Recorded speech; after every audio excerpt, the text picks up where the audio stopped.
अच्छा, क्लोजेस में हम देखते हैं कि पहले हमने देखा इंट्रोडक्शन। क्लोजेस में ये है कि मेमोरेंडम किस चीज से अभी मिलके बना है।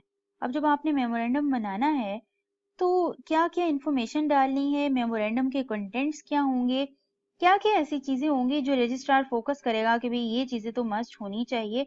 और लॉ ने जो कह दिया कि ये चीजें ऐसी हैं जो मेन होनी चाहिए, जो कोई भी बंदा मेमोरेंडम ऑफ एसोसिएशन पढ़े किसी कंपनी का तो उसको मेजर इंफॉर्मेशन कंपनी की पता लग जाए। तो मेजरली मेमोरेंडम ऑफ एसोसिएशन की क्लॉजेज हैं जी, 1 2 3 4 5 6 7 क्लॉजेज हैं। अब ये 7 क्लॉजेज में 6 तो कंपलसरी होती हैं, लेकिन ये एक अंडरटेकिंग क्लॉज जो है ये जरूरी नहीं है कि हर कंपनी की जो है वो कह ले कि जी ये एप्लीकेबल हो, जरूरी नहीं है। लेकिन एक क्लॉज के तौर पे आ जाती है कि अंडरटेकिंग क्लॉज। ठीक है, अब बाकी हम वन बाय वन एक एक क्लॉज को देखते हैं। अभी हमने देख लिया जी मेमोरेंडम की क्लॉजेज हैं बेसिकली जिससे मिलके मेमोरेंडम बना है। अभी हम जब मेमोरेंडम ऑफ एसोसिएशन की क्लॉजेज खत्म करेंगे तो हम एक मेमोरेंडम ऑफ एसोसिएशन का परफॉर्मा भी देखेंगे किसी कंपनी का एज एन एग्जांपल कि प्रैक्टिकल लाइफ में कंपनी का मेमोरेंडम ऑफ एसोसिएशन किस तरह का होता है। तो हम देन फिर उसको इस चीज से कंपेयर करके देखेंगे। ठीक है, अच्छा ये ऊपर जो भी है ठीक है। अब आ जाते हैं सबसे पहले नेम पे।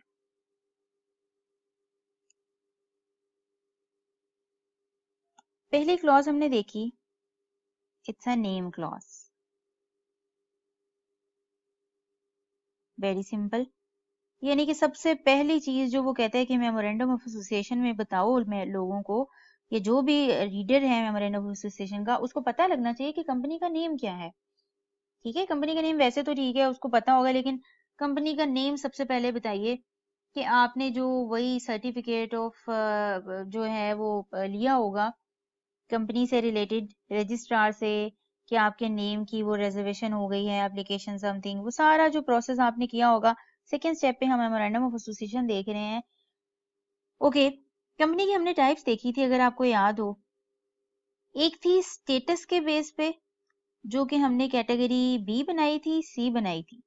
हमने कैटेगरी बी बनाई थी, वो ये थी स्टेटस की बेस पे प्राइवेट और पब्लिक।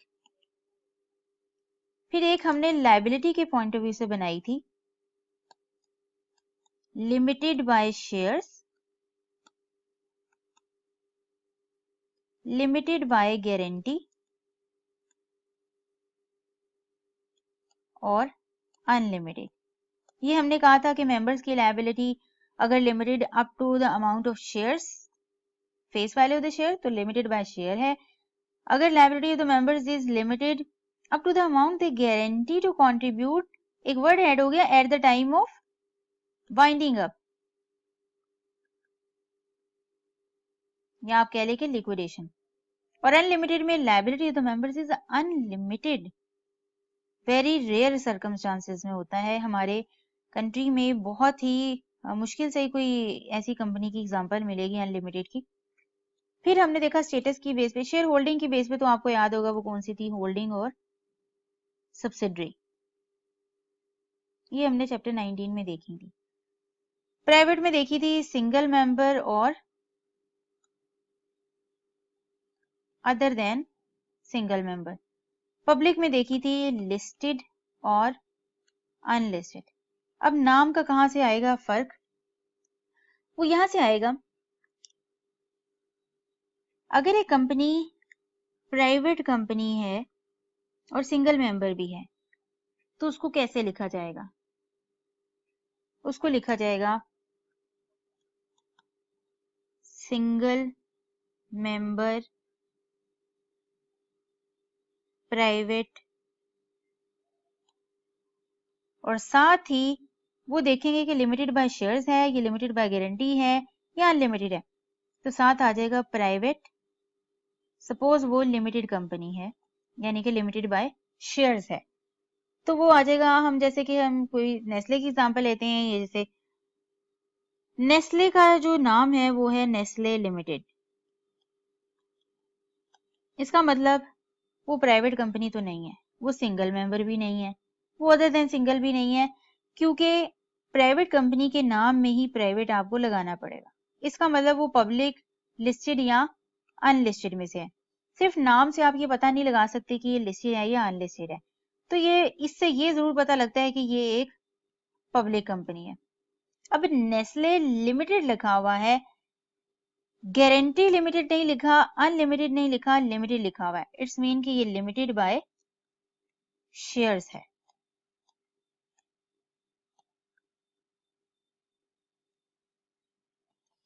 जी, एक कंपनी का नाम है I2 Pakistan private limited.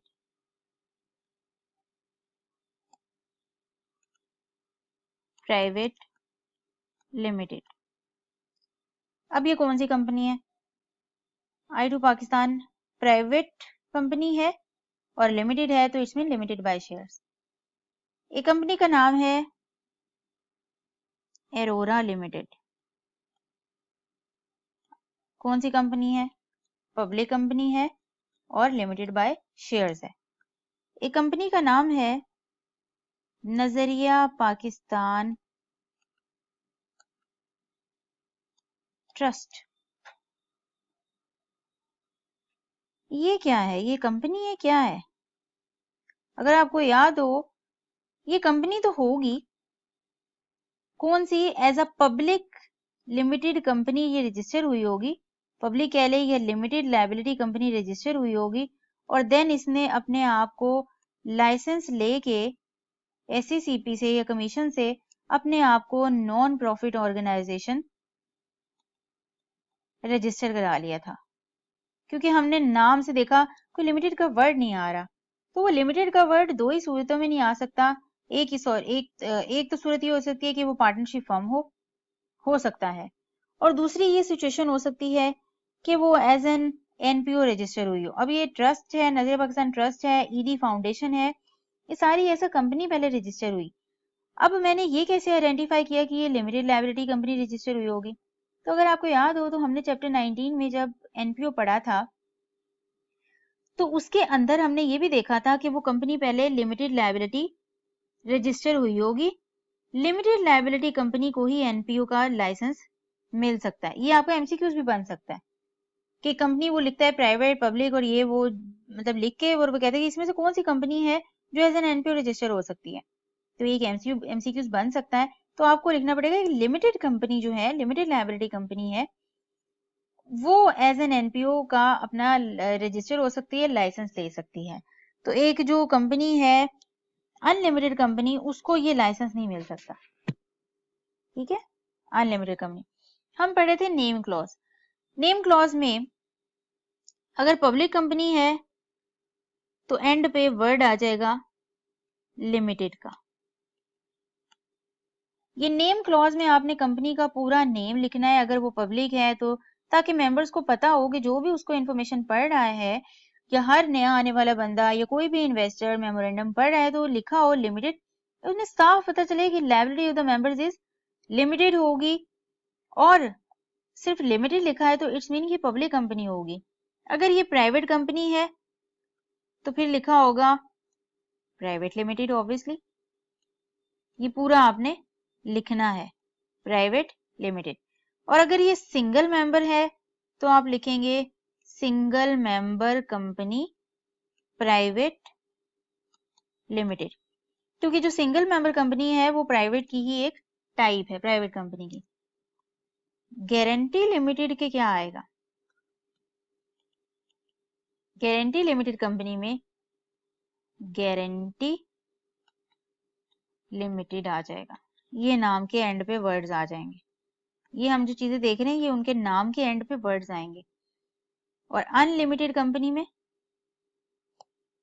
Unlimited का वर्ड आ जाएगा। अब यहां से ये आइडेंटिफिकेशन कैसे पार्टनरशिप से मुख्तलिफ है, क्योंकि पार्टनरशिप जब आप रजिस्टर करते हैं, लायबिलिटी जरूर अनलिमिटेड होती है पार्टनर्स की, लेकिन अनलिमिटेड का वर्ड नहीं आता। जब अनलिमिटेड का वर्ड आ रहा है, इट मीन्स कि ये पार्टनरशिप नहीं है, ये एक कंपनी है। ओके, नेम क्लॉज में आपने ये सारी चीजें लिखनी है कि पब्लिक है, प्राइवेट है, तो आपने नाम के साथ ये डाल देना है। ठीक है, नेम क्लॉजेज छोटी सी हो जाएगी। Second clause is registered office clause.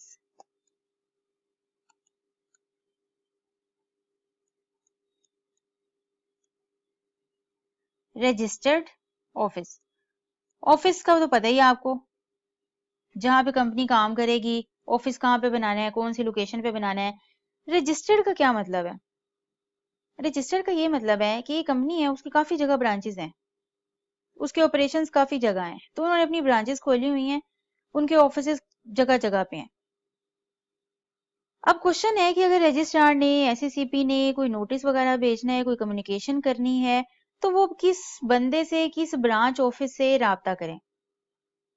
तो वो कहते हैं कि जब आप कंपनी बनाते हैं तो आप पहले ही अपना ऑफिस बता दें कि आपका एक ऑफिस जो रजिस्टर्ड ऑफिस है वो कहाँ पे होगा, ताकि आप उस ऑफिस को रजिस्टर करा लें, यानी कि उसकी लोकेशन, उसका नाम, सारा पता जो है वो अपने रजिस्ट्रार को दे दें, एससीसीपी वगैरह को भी दे दें, पता चल जाए कमीशन को भी कि अब जो नोटिस वगैरह भेजने वो आपकी एक स्पेसिफिक जो लोकेशन वाली ब्रांच है वहां पे भेजने हैं। वो आपका होता है जी रजिस्टर ऑफिस। ये आगे हम इसकी पढ़ेंगे रजिस्टर ऑफिस एंड पे, कि ये आपने अपना रजिस्टर ऑफिस कितने दिन में रजिस्ट्रार को बताना होता है कि आपने अपना ऑफिस बना लिया है, अब आप जो है इस पे नोटिस भेजें व्हाटएवर, तो वो रजिस्टर कैसे होगा ऑफिस, ये नेक्स्ट पे देखेंगे। अभी फॉर द टाइम बिंग आपने मेमोरेंडम में चीज लिखनी है कि रजिस्टर ऑफिस आपका कौन सा होगा। एड्रेस बेसिकली आपने बताना है। अब क्या एड्रेस किस तरह से लिखा जाएगा, अब वो मेमोरेंडम के अंदर आप एक फॉर्मेट है, फॉर्मेट कह लें या एक कह लें कि एक स्पेसिफिक स्टाइल है। जब आपने एड्रेस लिखना है, वो एड्रेस पूरा नहीं लिखना, आपने मेमोरेंडम के अंदर सिर्फ और सिर्फ दो चीजें बतानी है। जब आपने अपना रजिस्टर ऑफिस बताना है, आपने एक तो प्रोविंस का बताना है, प्रोविंस का बताना है, सिटी का नहीं बताना, सिटी एरिया व्हाटएवर नहीं बताना, सिर्फ आपने किसका बताना है, प्रोविंस का। अगर फॉर एग्जांपल आपका रजिस्टर ऑफिस लाहौर में है या पंजाब के किसी भी और सिटी में है, डिस्ट्रिक्ट में है, व्हाटएवर, वो पार्ट किसका है, प्रोविंस का। वो किस प्रोविंस का पार्ट है, तो आपने लिखना है जी register office of the company situated in Punjab. Okay. अब अगर आपका रजिस्टर ऑफिस कराची में है, आप क्या लिखेंगे, register office of the company is located in Karachi, नहीं, आप लिखेंगे register office of the company is located in Sindh, province का नेम आएगा। और सपोज इस्लामाबाद जो है वो कैपिटल है हमारे कंट्री का, वो किसी प्रोविंस का पार्ट नहीं है, एक सेपरेट अगर टेरिटरी है, तो फिर लॉ कहता है कि आपने प्रोविंस बताना है, या फिर अगर वो प्रोविंस का पार्ट नहीं है, वो वो पाकिस्तान का पार्ट है, वो बताना है आपने। अगर वो किसी प्रोविंस का पार्ट नहीं है तो वो एक सेपरेट टेरिटरी है, तो ये पार्ट ऑफ पाकिस्तान है, ये किसी सूबे की टेरिटरी में नहीं आता, तो आपने ये बताना है। तो दो चीजें हमने देखी कि आपने प्रोविंस बताना है, part of Pakistan but not part of province. Part of province मतलब सिटी, प्रोविंस के आगे फर्दर पार्ट्स अगर हम करें तो डिस्ट्रिक्ट, सिटी, इस तरह की चीजों में आप इसको डिवाइड कर सकते हैं। इस्लामाबाद एक सेपरेट टेरिटरी है, तो आपने इस्लामाबाद बताना। इस्लामाबाद में भी अगर डिफरेंट छोटी छोटी कह ले के इलाके हैं, तो आपने वो इलाके नहीं मेंशन करने, आपने सिंपल इस्लामाबाद मेंशन करना है। तो again it's part of Pakistan, not part of province, या फिर आपने प्रोविंस बताना है या पार्ट ऑफ पाकिस्तान बताना है। ओके, ये हो गया जी हमारी रजिस्टर ऑफिस क्लॉज। थर्ड हमारी क्लॉज है जी principal line of business. Company काम क्या करेगी, कंपनी तो बनाने जा रहे हैं आप, ठीक है, देख है मेमोरेंडम में देख लिया, रजिस्ट्रार ने आपका नेम देख लिया कंपनी का, ओके, आपने प्राइवेट बनाई, पब्लिक बनाई, ठीक है, रजिस्टर ऑफिस आपका वहां होगा, मैंने देख लिया, अच्छा जी यहाँ है, काम के करने लगे हैं। अब यहाँ पे जरा रजिस्ट्रार का भी फोकस होगा, कंपनी तो वही बनाने चले हैं, बिजनेस क्या वाकई करना भी है कि नहीं करना। ये कंपनी एक छोटी चीज नहीं है, छोटा सा बिजनेस करना था तो अपनी शॉप खोल लेते, पार्टनरशिप कर लेते, रजिस्ट्रार एससीसीपीओ से वास्ता ही ना पड़ता आपका। अब कंपनी बनाने जा रहे हैं तो बिजनेस करने जा रहे हैं, तो फिर जस्टिफिकेशन भी देनी पड़ेगी। अब जैसा नाम है वो ये भी देखेगा कि जैसा नाम है वैसा काम भी है, और मेजर हमने कल एक एग्जांपल भी देखी थी कि जैसे एटलस होंडा था, एटलस होंडा लिमिटेड ये कंपनी का नेम था। इसका बिजनेस क्या है कि कार व्हीकल्स ये मैन्युफैक्चर करते हैं, तो ये नाम के साथ इसका काम मैच कर रहा है, principal line of business match कर रही है। अब अगर ये एटलस होंडा सोप बनाए, ये काम इसका नाम के साथ मैच नहीं कर रहा। ओके, अब एक और चीज, एटलस होंडा लिमिटेड की ही एग्जांपल लेते हैं। एटलस होंडा लिमिटेड, अगर मैं देखूं तो ये एटलस होंडा इसका नाम किस वजह से है? क्योंकि ये व्हीकल्स मैन्युफैक्चर करते हैं, कार गाड़ियां डिफरेंट इस तरह की मैन्युफैक्चर करते हैं, ट्रेड करते हैं। तो मेन या कह लें कि जी principal line of business, principal कहते हैं जी मेन को, तो मेन जो इनकी एक लाइन है बिजनेस की वो गाड़ियां मैन्युफैक्चर करना है। ठीक है, प्रिंसिपल लाइन ऑफ बिजनेस क्या है? गाड़ियां मैन्युफैक्चर करना। अच्छा, अब इन गाड़ियों को मैन्युफैक्चर करने के लिए जो टायर्स लगते हैं, कुछ लुब्रिकेंट है, कुछ और रॉ मटेरियल है जो मैन्युफैक्चर करने के लिए। अब क्वेश्चन इज कि व्हीकल तो बनाते हैं, क्या टायर्स भी खुद मैन्युफैक्चर करते हैं? कि टायर्स को भी बनाने के लिए पहले डिफरेंट तरह का मटेरियल खरीद के पहले टायर बनाए, फिर टायर से व्हीकल बनाई उसको असेंबल करके, फिर ये जो लुब्रिकेंट लगता है उसमें क्या लुब्रिकेंट भी खुद मैन्युफैक्चर करते हैं? समटाइम्स कर लेते हैं, समटाइम्स नहीं करते, समटाइम्स खुद कर लेते हैं और समटाइम्स बाहर से परचेज कर लेते हैं। अब हो सकता है कि इन्होंने टायर्स बनाए हों, लुब्रिकेंट भी बनाए हों, वो एक्स्ट्रा पड़ा हो, वहां से भी इसको भी सेल कर देते हों, वहां से भी कोई रेवेन्यू आ जाता हो।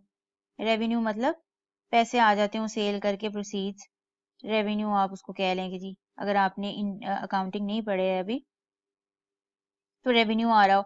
लेकिन क्वेश्चन इज कि आपका प्रिंसिपल लाइन ऑफ बिजनेस क्या है? यहाँ बात हो रही है प्रिंसिपल लाइन ऑफ बिजनेस आपका टायर बनाना नहीं है, प्रिंसिपल लाइन ऑफ बिजनेस आपका लुब्रिकेंट बनाना नहीं है। ये रॉ मटेरियल जो कार को मैन्युफैक्चर करने के लिए बन रहा है, ये आपका प्रिंसिपल लाइन ऑफ बिजनेस नहीं है। आपका प्रिंसिपल लाइन ऑफ बिजनेस गाड़ियां बनाना है। तो इस चीज को आपने जरा गौर से समझना है। आप सोप बना रहे हैं, फॉर एग्जाम्पल कोई और कंपनी है सोप बना रहे हैं, सोप के लिए आप कह रहे हैं कि कंपनी का नाम है डिटर्जेंट लिमिटेड, ये मैच करता है इसके साथ। ठीक है, सोप बनाने के लिए कुछ ढेरों फ्रेग्रेंस आपको ऐड करनी पड़े, कोई रॉ मटेरियल ऐड करना पड़ा, काफी कलर्स ऐड करने पड़े, ये सारी चीजें। क्या आप ये फ्रेग्रेंस भी खुद बना रहे हैं? अगर आप खुद बना रहे हैं, ये आपका प्रिंसिपल लाइन ऑफ बिजनेस नहीं है। Principal line of business is soap manufacture करना।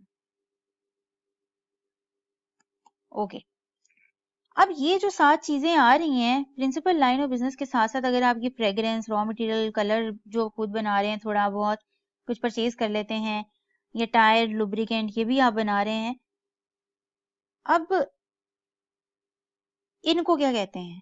ये प्रिंसिपल लाइन ऑफ बिजनेस है, तो फिर ये क्या है? इनको कहते हैं एंसिलरी एक्टिविटीज। आपकी बुक में ये वर्ड यूज किया हुआ है, एंसिलरी एक्टिविटीज, कि ये main principal line of business करते वक्त कुछ आप एक्टिविटी कर रहे हैं जो कि एंसिलरी हैं, उसके साथ जुड़ी हुई हैं। ठीक है जी, एंसिलरी एक्टिविटीज। और समटाइम्स आप सोप बना रहे थे लेकिन कोई चीज और ही, कोई एक सोप बन गया जो मेन आपका प्रोडक्ट नहीं था लेकिन ऐसे ही बन गया। आप कह लें कि उसको कह देते हैं इंसिडेंटल प्रोडक्ट्स या इंसिडेंटल एक्टिविटी। कोई ऐसे केमिकल भी बन गए जो अच्छे थे, सेल हो सकते थे, तो फिर वो प्रिंसिपल लाइन ऑफ बिजनेस नहीं है। अब हम इसकी वो सारी चीजें देख क्यों रहे हैं?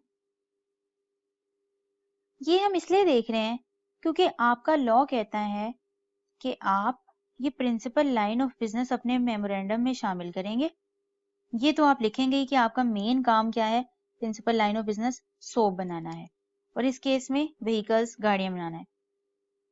कंपनी क्या कर सकती है कि इससे रिलेटेड जो इससे एंसिलरी एक्टिविटीज हैं, टायर्स, लुब्रिकेंट उसमें यूज होने वाला रॉ मटेरियल, ये भी कर सकती है।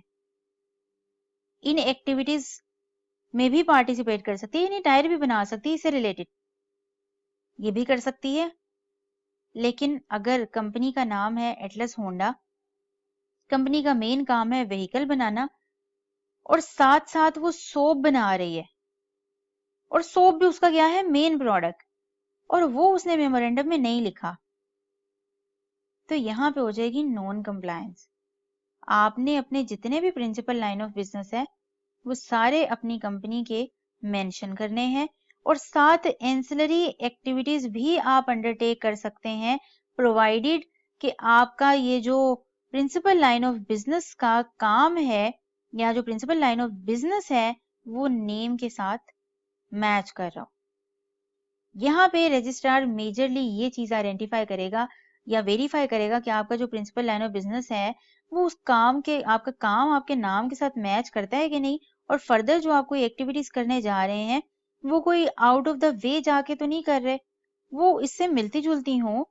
ये टायर बनाना इसको कहते हैं कंप्लीट करता है व्हीकल को, टायर के आगे फर्दर रबर बनाना, ये चीजें इसको कंप्लीट करती हैं। लेकिन व्हीकल बनाना, गाड़ियां बनाना, इसके लिए सोप बनाना, ये एक्टिविटी इसको कंप्लीट नहीं करती। तो नाम के साथ काम मैच करना चाहिए। अच्छा, इसको हम जरा बुक से देखते हैं, ये इतनी तफसील पढ़ने का मकसद क्या था, क्योंकि बुक में जो जिस तरह लाइन लिखी हुई है वो हम देखते हैं। उसने बुक में लिखा कि a company may carry on or undertake any lawful and unrestricted business। Unrestricted का मतलब ये है कि कोई ऐसा काम ना आप करने जा रहे हो जैसे वाइन बनाना, शराब बनाना, ठीक है, इस तरह की चीजें आप ना करना शुरू कर दें जो लॉ ने ही स्पेसिफिकली किसी और लॉ में मना की हुई हो। तो अनरिस्ट्रिक्टेड बिजनेस नहीं, आप लॉफुल कोई भी बिजनेस बना सकते कर सकते हैं, जैसे सोप बनाना, गाड़ियां बनाना, और कोई मैन्युफैक्चर गुड्स मैन्युफैक्चर करना, खाने पीने की चीजें बनाना, चिप्स बनाना, लेज बनाना, bottles, cold drinks, soft drinks, ये सारी चीजें आप कर सकते हैं। और enter into any incidental and ancillary activities, वही जो एंसिलरी एक्टिविटीज क्या थी, गाड़ियों के साथ टायर बनाना, रबर बनाना, लुब्रिकेंट बनाना, which is necessary in attaining its business objective. और ऑब्वियसली ये टायर और ये रबर, ये लुब्रिकेंट, ये सारी चीजें एंसिलरी हैं जो कि उसके बिजनेस को, ऑब्जेक्टिव को अचीव करने के लिए जरूरी हैं, तो आप वो भी कर सकते हैं, प्रोवाइडेड, शर्त क्या लगाई है कि principal line of business will be mention in the memorandum which shall be commensurate with its name, जो कि उसका काम, principal line of business, in line होगा उसके नेम के साथ, ठीक है। और in case of any change, और अगर सपोज, ये जो चेंज की बात कर रहा है वो कह रहे हैं कि अगर सपोज आपने क्या किया, व्हीकल की जगह आप सोप बनाना शुरू कर दिया, व्हीकल की जगह सोप बनाना शुरू कर दिए, आपका प्रिंसिपल लाइन ऑफ बिजनेस अब गाड़ियां नहीं, अब सोप है। तो वो कहता है कि जब आप अपना principal line of business change कर रहे हैं तो अब आपने फिर अपना नेम भी साथ क्या करना है, चेंज करना है।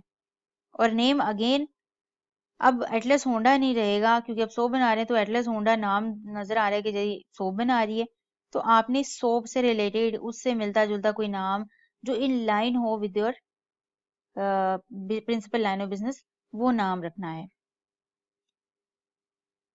तो वो क्या कहते हैं कि जी अगर आपने कुछ चेंज किया है, जैसे ऊपर नेम चेंज करने का प्रोसेस याद होगा आपको, हमने इससे पहले देखा कि फिर आपको अगर किसी जरूरत के तहत या कोई principal line of business change करने की वजह से या नेचर ऑफ बिजनेस चेंज हो गई, किसी वजह से भी नेम चेंज करना पड़ता है, तो आपने फिर रजिस्ट्रार को विद इन 30 डेज बता देना है।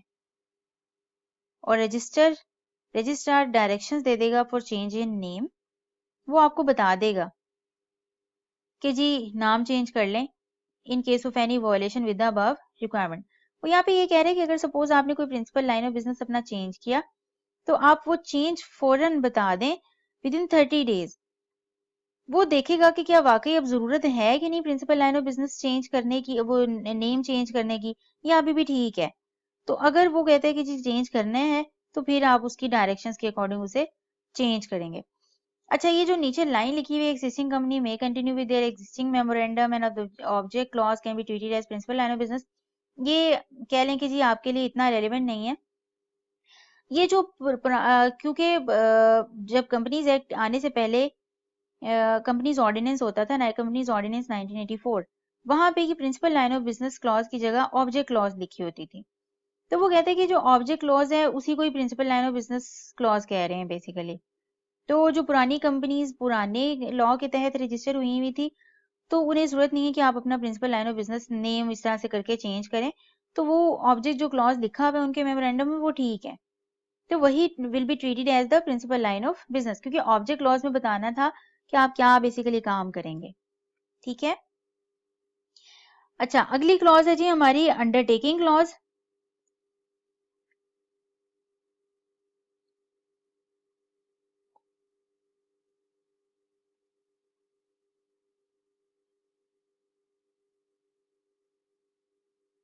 अच्छा जी, next clause is over undertaking clause. Undertaking clause हमारी है जी फोर्थ क्लॉज।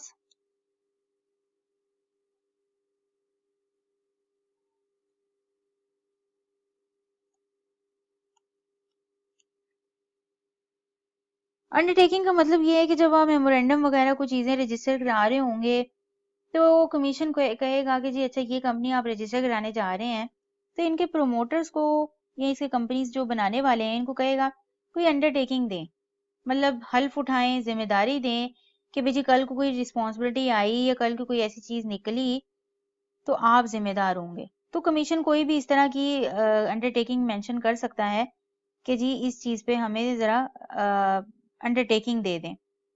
जैसे आई कैप है ना, आपका सर्टिफिकेट अगर गुम हो जाए कोई तो आप नया इशू करवाने जाते हैं, तो वो आई कैप आपसे एक अंडरटेकिंग लेता है। अंडरटेकिंग इन सेंस के कल को जब सपोज एक नया बंदा आता है, आप तो कह रहे हैं कि ये सर्टिफिकेट आपका गुम हो गया है। अब सपोज वो बंदा जिसको मिल जाता है सर्टिफिकेट और वो ये चीज आके क्लेम करे या वो भी ये सर्टिफिकेट मेरा है, तो उस वक्त आपकी कही चीज पे हम यकीन करेंगे, तो वो चीज पे हम यकीन नहीं करेंगे और आप ये चीज की जिम्मेदारी लें कि आप सही कह रहे हैं और वो बंदा जो है वो गलत कह रहा है। इन शॉर्ट कि आप कह रहे हैं कि जो गुम हो गया वो वाकई गुम हुआ है। तो हम इस वजह से आपसे ये अंडरटेकिंग ली होगी कि ये ना हो कि कल को जो दूसरा बंदा है जिसको आपको सर्टिफिकेट मिला वो कहे जी ये मैं हूँ, ये मेरा है, सर्टिफिकेट तो मेरा है, तो बाकी क्रीडेंशियल्स भी दिखा दे और इस तरह। ठीक है। तो उस वक्त फिर आपकी अंडरटेकिंग दिखेगी, ये देखिए जी हमने अंडरटेकिंग ली हुई है, तो जिम्मेदारी ताकि फिर आप पे आएगी, आई कैप पे फिर कोई जिम्मेदारी नहीं आएगी। ठीक है, ये अंडरटेकिंग है। इसी तरह कमीशन भी अंडरटेकिंग ले लेता है कि कल को अगर ऐसा कुछ किया तो आपको फिर फाइन लगेंगे या हेवी पेनल्टी लगेगी व्हाटसोएवर। ठीक है। Next clause is liability clause. ये हम नेम के साथ वैसे ही देख चुके हैं। कंपनी लिमिटेड बाय शेयर है, तो लाइबिलिटी क्लॉज के अंदर आप क्या लिखेंगे कि liability of the members is limited.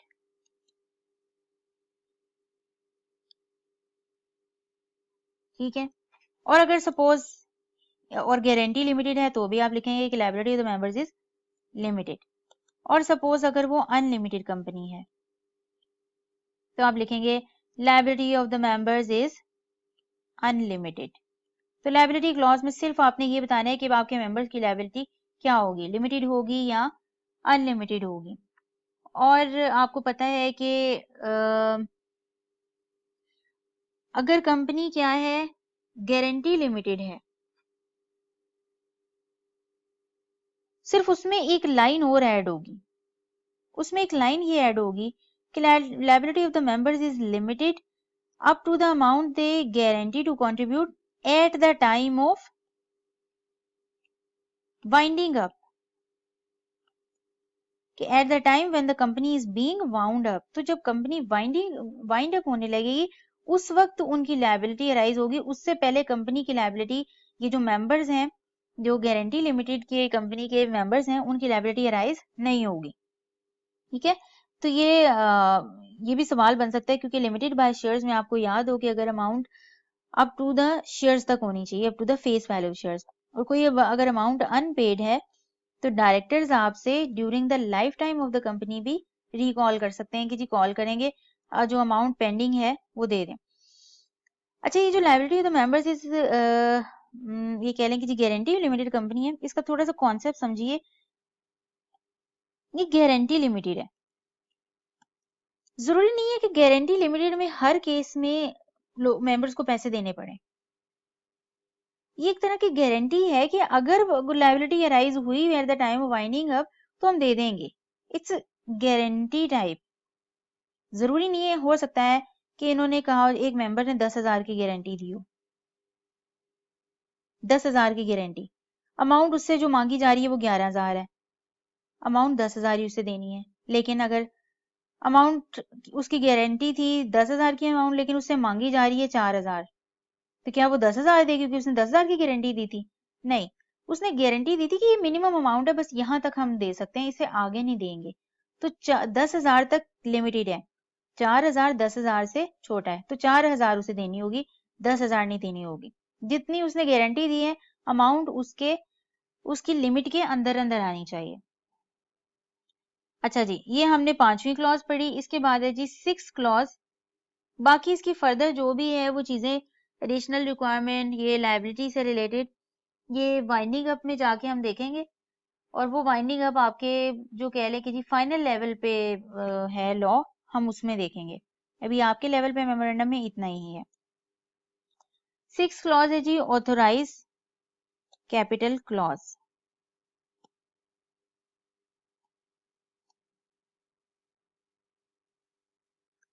अब इस ऑथोराइज कैपिटल से पहले आपको शेयर कैपिटल की एक या दो टाइप्स पढ़नी पड़ेंगी, वो हम देख लेते हैं। आपका एक होता है ऑथोराइज शेयर कैपिटल, मैं शेयर कैपिटल को ऐसे लिख रही हूँ। एक होता है इशूड शेयर कैपिटल, और एक होता है सब्सक्राइब्ड या पेड अप कैपिटल। एग्जाम्पल से समझते हैं। कंपनी जब रजिस्टर करने लगे तो प्रोमोटर्स ने कहा कि हमारी कंपनी का शेयर कैपिटल होगा 1 मिलियन, यानी कि 1 मिलियन तक हम कंपनी में पैसे लगाएंगे। हमारे शेयर्स, एक शेयर जो होगा वो ₹10 का होगा, तो जो हमारे शेयर्स बनेंगे वो कितने बनेंगे, डिवाइड बाय 10 कर दें, तो हमारे शेयर्स जो बनेंगे वो 1 लाख बनेंगे। अब 1 लाख शेयर्स को डिफरेंट लोग खरीद लें, अभी हम फॉर द टाइम बिंग हम सारे खरीद लेते हैं, बाद में हम इसे लोगों में डिस्ट्रीब्यूट कर देंगे। अच्छा, ये है जी authorise share capital. Authorise capital एक लिमिट है कि इतने तक हम शेयर्स इशू करेंगे। जो डायरेक्टर, जो प्रमोटर्स ने खुद एक लिमिट लगाई कि यहां तक हम शेयर्स इशू करेंगे, ये है एक लिमिट है ऑथोराइज कैपिटल। इससे ज्यादा फिर कंपनी शेयर्स इशू नहीं कर सकती, 1 लाख से ज्यादा शेयर्स इशू नहीं कर सकती। अब क्या होता है, लिमिट कितनी थी, 1 मिलियन यानी कि 1 लाख तक के शेयर्स की, जबकि कंपनी जो शेयर्स इशू करती है वो करती है इसमें से सिर्फ 70,000। इशूड कितने हुए, 70,000। और एक शेयर 10 रुपए का है, तो इसका मतलब कंपनी के पास 7 लाख आएंगे। कंपनी ने शेयर्स इशू कर दिए, यानी कि 7,000 जो 70,000 मेंबर्स हैं, फॉर एग्जांपल सबने एक एक शेयर खरीद लिया है, तो 70,000 मेंबर्स हो गए, कंपनी के पास 7 लाख रुपए आ गए। लिमिट कितनी थी, 1 मिलियन की, यानी कि 1 लाख शेयर्स इशू करने की। ये ऑथोराइज था, कंपनी ऑथोराइज थी, उसके पास अथॉरिटी थी, एक लिमिट थी कि वो 1 लाख तक शेयर्स इशू कर सकती थी। कंपनी ने कितने शेयर्स इशू किए, 7 लाख। अब हम आते हैं पेड अप पे। मेंबर्स आए, कंपनी ने तो 7 लाख इशू किए। मेंबर्स ने क्या किया, जो मेंबर्स हैं, ये कह रहे हैं कि अभी जो पर्सन है उन्होंने सब्सक्राइब किए, इसमें से सिर्फ सब्सक्राइब किए या कह लें कि जी पे किए अमाउंट जिसकी, शेयर्स तो कंपनी ने 70,000 कर दिए इशू। 70,000 में से 50,000 शेयर्स थे जिसके पूरे पैसे मिल गए थे 5 लाख। अब 20,000 शेयर्स ऐसे थे जिस पे पूरे पैसे नहीं मिले, कुछ अमाउंट अनपेड थी, या कह ले कि 20,000 शेयर्स ऐसे थे जिसपे कोई अमाउंट नहीं मिली और ऑन एन एवरेज हमने निकाल लिया। तो इसमें से 2 लाख रुपए नहीं आए। इसमें पेड अप कैपिटल कौन सा है? ये 5 लाख। इसका मतलब पेड अप कैपिटल जो होगा वो ये शो कर रहा होगा कि कंपनी के पास एक्चुअली में कैश कितना आया है। इशूड में ये जाहिर कर रहा होगा कि कंपनी ने कितने शेयर्स टोटल इशू किए। और ऑथोराइज जो है वो एक लिमिट है कि कंपनी कहाँ तक शेयर्स इशू कर सकती है। अब सवाल है कि मेमोरेंडम के अंदर आपने कौन सा कैपिटल बताना है, पेड अप बताना है, इशूड बताना है, या ऑथराइज बताना है। इसकी एक सिंपल लॉजिक देखें। आप कंपनी अभी बनाने जा रहे हैं, कंपनी अभी रजिस्टर्ड नहीं हुई, क्योंकि कंपनी रजिस्टर होना मतलब उसके पहले मेमोरेंडम आर्टिकल सब रजिस्टर हो जाना। अभी तो हम मेमोरेंडम प्रिपेयर कर रहे हैं। अभी कहाँ से शेयर कैपिटल इशू हुआ होगा, कहाँ से कैपिटल के अगेंस्ट पैसे आए होंगे, अभी तो आप ये सिर्फ सोच रहे हैं कि हम इतना शेयर कैपिटल रखेंगे, हम इतने पैसे लोगों से लेंगे, हमारे कंपनी का कैपिटल इतना होगा। ये ऑथोराइज इसका मतलब मेमोरेंडम के अंदर आएगा। इशूड और सब्सक्राइब्ड और पेड अप ये मेमोरेंडम ऑफ एसोसिएशन में नहीं आते, क्योंकि जब आप मेमोरेंडम बना रहे होते हैं उस वक्त ये कंपनी ने भी शेयर्स हो सकता है इशू ना किए हों। ठीक है ना। अभी आप सिर्फ ऑथोराइज एक लिमिट बता रहे हैं कि इतने हो सकते हैं, हम इतने शेयर्स इशू करेंगे। तो इस वजह से ये है कि ऑथोराइज शेयर कैपिटल जो फिक्स अमाउंट है वो आपने बता देनी है कि टोटल अमाउंट ये होगी हमारी, और ये हमारा 10 रुपए का एक शेयर होगा। आपने डिवाइड करके भी बताना है कि शेयर जो हैं वो इतने होंगे। अच्छा, इसके बाद वो कहता है कि जो कंपनी के प्रमोटर्स हैं, या कह लें कि जी जो जो मेमोरेंडम को साइन करेंगे, मेमोरेंडम के जो साइन कर रहा है उसको कहते हैं जी सब्सक्राइबर ऑफ द मेमोरेंडम। जब कल को कंपनी बन जाएगी, शेयर्स ट्रांसफर होंगे, तो हर बंदा तो सब्सक्राइबर नहीं होगा मेमोरेंडम का, हर बंदे ने तो मेमोरेंडम साइन नहीं किया होगा ना। लेकिन ऑब्वियसली रूल्स उसके ऊपर ऐसे ही लगेंगे जैसे उसने साइन किया हुआ है, बाइंड कर रहता है। लेकिन यहाँ पे वो कह रहा है आप ये जब ऑथराइज शेयर कैपिटल की क्लॉज बताएंगे, आपने क्या करना है, ये भी लिखना है कि हर सब्सक्राइबर ऑफ द मेमोरेंडम कम से कम एक शेयर जरूर खरीदेगा कंपनी के कैपिटल में, और हर बंदा जो कम से कम एक शेयर का है, यानी कि ऐसा नहीं जो सब मेमोरेंडम को सब्सक्राइब कर रहा है वो कोई और है और उसने शेयर खरीदे ही नहीं कंपनी के, वो कम से कम एक शेयर जरूर खरीदेगा ताकि वो कंपनी का मेंबर बन जाए। और वो मेमोरेंडम में जब लिख रहा होगा, वो जैसे फॉर एग्जांपल मिस्टर असलम था, एक प्रमोटर था, उसने कंपनी का एक शेयर खरीद लिया क्योंकि वो सब्सक्राइबर ऑफ द मेमोरेंडम की लिस्ट में आ रहा था जिन्होंने मेमोरेंडम को साइन किया था।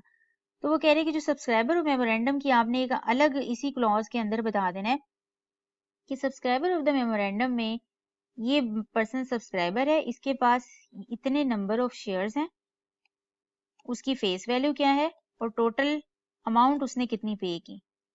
फॉर एग्जांपल उसने 10 शेयर्स की खरीदे, उसकी फेस वैल्यू जो है वो 10 रुपए है, तो उसने टोटल 100 रुपए कंपनी को दिए हुए हैं।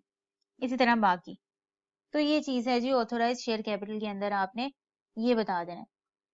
अब क्वेश्चन इज, अगर एक कंपनी लिमिटेड बाय गारंटी है, आपने देखा था company limited by shares, company limited by guarantee और unlimited company. Company limited by shares तो ऑब्वियसली उसमें शेयर्स होंगे तो शेयर कैपिटल का भी कॉन्सेप्ट है। कंपनी लिमिटेड बाय गारंटी में हमने दो टाइप्स देखी थी, एक थी company limited by guarantee having share capital और एक थी not having share capital. Question is के company limited by guarantee not having share capital में जब आप company limited by guarantee not having share capital है उसको रजिस्टर कराने जाएंगे उसके मेमोरेंडम, तो क्या ये ऑथोराइज कैपिटल क्लॉज आएगी? क्योंकि कैपिटल में तो आपने शेयर कैपिटल बताना है। शेयर कैपिटल मतलब शेयर्स, तो यहाँ पे तो शेयर कैपिटल है ही नहीं, तो इट्स मीन कि company limited by guarantee not having share capital में ये क्लॉज क्या हो जाएगी, मिस हो जाएगी, ये नहीं आएगी, फिर उसमें ये एक्सक्लूड कर दी जाएगी, ये उसमें नहीं आएगी। अच्छा जी, नेक्स्ट क्लॉज इज हमारी, ये कितनी क्लॉजेज हो गई थी अगर हमें याद हो तो हमारी ये 6 क्लॉजेज तक हो गई थी। ऑथोराइज कैपिटल क्लॉज तक, अंडरटेकिंग भी हो गई, लायबिलिटी भी। अब हमारी 7th क्लॉज इज एसोसिएशन, और कह लें जी सब्सक्रिप्शन क्लॉज।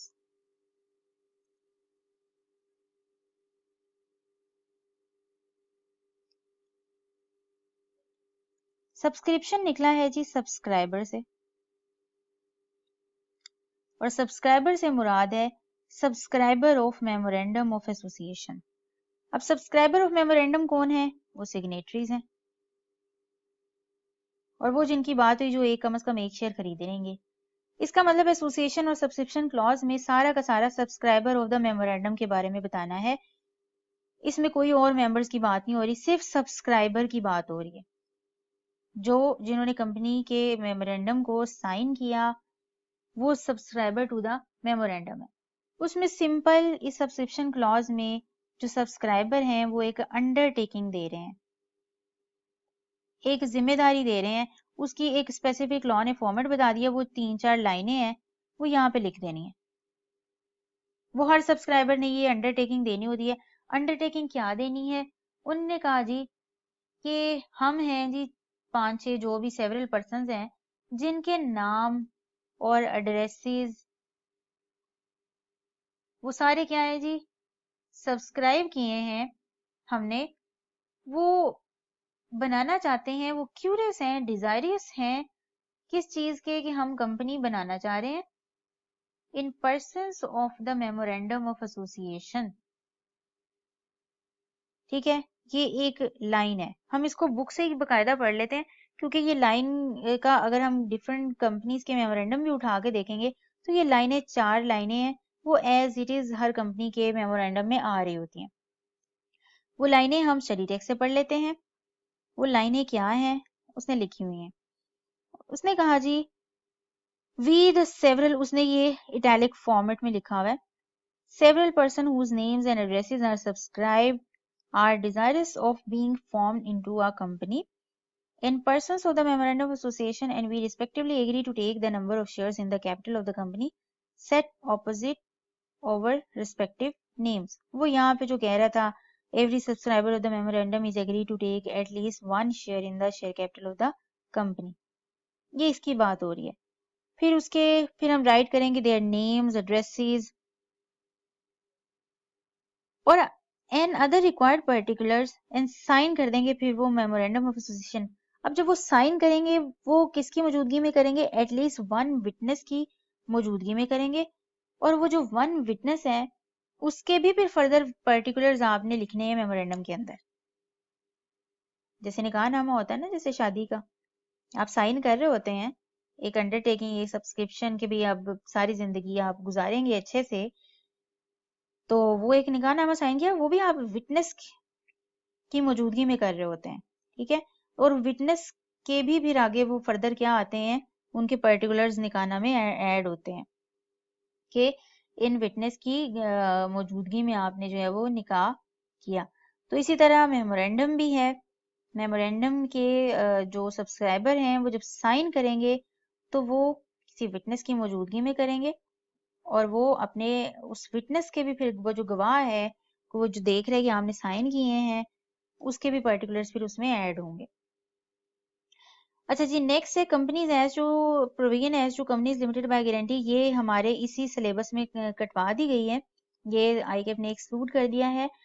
जब हमारी अभी न्यू ग्रिड आई है, न्यू पेपर पैटर्न आया है बेसिकली, और जो उसने कोर्स कवरेज का और बताया कि कौन कौन सी अब चीजें वो टेस्ट नहीं करेगा, तो उसमें एक मेजर चीज ये भी थी कि चैप्टर 20 के अंदर उसने ये सेक्शन आपका अब टेस्ट नहीं करना, ये आपके सिलेबस का पार्ट नहीं है। हम ऐसे ही चैप्टर्स में देखते जाएंगे कौन कौन सी चीज़ें आईकैप ने निकाल दी हैं। जैसे नेक्स्ट चैप्टर हम जब देखेंगे chapter 21, 22 and further so on, जब चैप्टर 23 पे देखेंगे तो उसमें मॉर्टगेजेस निकाल दिया सारा का सारा, registration of mortgage and charges. फिर आगे फर्दर इंडिपेंडेंट डायरेक्टर्स मैनेजमेंट में, तो वो सारी चीजें विद द जब जैसे जैसे चैप्टर पढ़ेंगे, जैसे जैसे टॉपिक पढ़ेंगे, तो वो हम देख लेंगे। नेक्स्ट हम प्रिंटिंग एंड सिग्नेचर मेमोरेंडम देखेंगे अपने नेक्स्ट लेक्चर में इंशाल्लाह। उससे पहले हम नोट्स से देख लेते हैं कि हमने कितना कवर कर लिया। ये हम मेमोरेंडम ऑफ एसोसिएशन पे हैं। इंट्रोडक्शन हमने देख लिया। हमने आज बेसिकली सारी क्लॉजेस खत्म की हैं, जिसमें से ये कंपनी लिमिटेड बाय गारंटी वाली क्लॉज अब एप्लीकेबल नहीं है, ये एक्सक्लूड हो जाएगी। फर्दर हम प्रिंटिंग सिग्नेचर, ऑल्ट्रेशन, रजिस्ट्रेशन और इफेक्ट इसका देखेंगे और we will move to our fourth learning objective after that. Next lecture में हम अपने ऑल्ट्रेशन कवर करेंगे इंशाल्लाह ताला।